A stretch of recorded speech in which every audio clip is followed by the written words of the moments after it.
जी, जिस तरह से संसद में अभी हंगामा चल रहा है, राहुल गांधी जी पे कई आरोप भी लगाए गए हैं, मारपीट भी हुई है, किस तरह से? मैं प्रत्यक्षदर्शी हूँ। हमारे लिए तो सभी पार्टियां समान हैं, लेकिन जो सही है उसको सही और गलत है उसको गलत।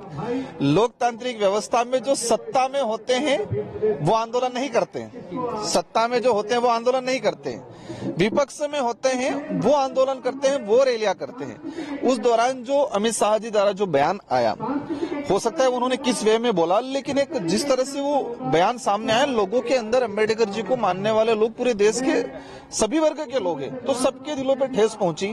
तो विपक्ष के लोगों ने, सारे लोगों ने मिलकर इसको कहा कि इनको आप क्षमा प्रार्थी कर लो। आज मैं सांसद हूं, मेरे से कुछ गलतियां हो जाती तो मुझे क्षमा मांगने में क्या दिक्कत है। तो उस बात को लेके शांतिपूर्वक तरीके से सदन के अंदर प्रवेश कर रहे थे विपक्ष के लोग, हम सब भी साथ में थे। भाजपा के अचानक सारे सांसद आते हैं, आम सामने खड़े हो गए, अंदर प्रवेश नहीं करने, धक्का मुक्की होती है। और जो सांसद जो गिरे हैं वो हमारे साथी हैं, हमें भी तकलीफ है, उनको चोट पहुंची, लेकिन राहुल गांधी जी का वहां दूर दूर तक कोई संबंध नहीं था।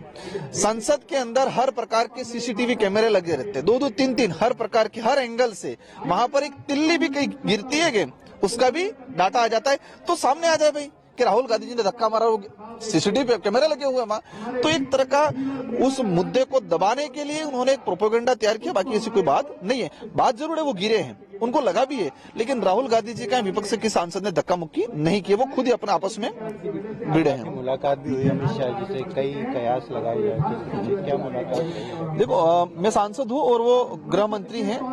एक शांतिपूर्वक और शांतिपूर्वक क्या शानदार मुलाकात रही। हमने हमारे क्षेत्र की जो डिमांड है उनके सामने रखी है। मोदी जी से मुलाकात हुई, हमने हमारी जो डिमांड है, हम जिन मुद्दों पे काम करते हैं उनको कहा है कि आपकी सरकार है, अगर आप सच में देश हित में, आदिवासी समुदाय, दलित के हित में, पीड़ित के हित में सोचते हो कि इन मुद्दों पे काम करो। और मैं आज आपके चैनल के माध्यम से भी कहता हूं कि प्रधानमंत्री जी ने मुझे आश्वस्त किया कि अवश्य हम लोग इन पे काम करेंगे। एक शानदार मुलाकात रही हमारी उनके साथ। सरकार के 1 साल हो गए हैं, आपको कैसा लग रहा है? प्रदेश में कोई काम हुए हैं कि? देखो, ये तो मुझे बताने की जरूरत नहीं, भाजपा का कार्यकर्ता ही बता देगा, भाजपा के लोग ही बता देंगे कि क्या स्थिति है। सच में कुछ रहा है, गड़बड़ रहा है, इसको स्वीकार कर रहे, भाजपा के लोग भी स्वीकार कर रहे हैं, हम लोग भी इसको मान रहे हैं कि जिस तरह से कि कॉम्बिनेशन नहीं बैठ रहा है, जो मिनिस्ट्री है उनमें कॉम्बिनेशन नहीं है, प्रशासनिक अधिकारी मजे मार रहे हैं, सरकार का कोई मतलब नहीं है, सारे ब्यूरोक्रेसी सरकार चला रही है। तो एक तरह का जो पूरा सिस्टम बिगाड़ने का वर्तमान में काम हुआ है। आपकी पार्टी को किस तरह से देख रहे हैं, मतलब प्रदेश कार्यालय का? देखो, हमारे लिए एक सबसे बड़ी उपलब्धि है कि इतने कम समय में सबसे राजस्थान के अंदर तीसरी सबसे बड़ी पार्टी बन के उभरे। उसके लिए मैं आपके चैनल के माध्यम से मेरे क्षेत्र की जनता को, जिन्होंने 4 विधायक चुना के भेजे और मुझे चुना, मैं उनको धन्यवाद देना चाहूंगा। और हमें उम्मीद है कि हम इस इलाके के अंदर भी शानदार तरीके से भारत आदिवासी पार्टी का ग्रोथ होगा। गठबंधन को लेकर आपकी तो पार्टी? Thank you. स्पीकर सवाल उठाए थे, आपका भी कहना था कि ईवीएम में कहीं ना कहीं गड़बड़ी, कोई नहीं बोला। इसको लेकर चुनाव आयोग भी गए, चुनाव आयोग ने साफ मना कर दिया है कि वीडियोग्राफी और पब्लिक नहीं मांगती।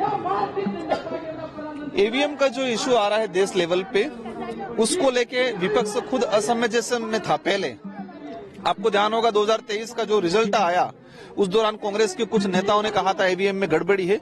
उसी दौरान कांग्रेस के वरिष्ठ लोगों ने उस समय उसको खंडन किया था उस बात का, और जिसने ये बयान दिया था उसके खिलाफ बोले थे। लेकिन आज देश लेवल पे विपक्ष मजबूत पार्टी के रूप में कांग्रेस आज उठा रही है इस बात को, और हम लोगों ने भी देखा है। तो आज एहसास हुआ है कांग्रेस के लीडरों को कि ईवीएम में गड़बड़ है।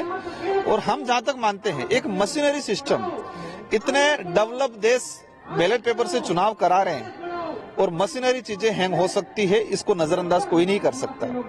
कई लोगों ने इसको चैलेंज किया है कि हम हैंग करके देंगे। आप पार्टी के जो अध्यक्ष है मुख्यमंत्री जी अरविंद केजरीवाल ने भी इस बात को कहा।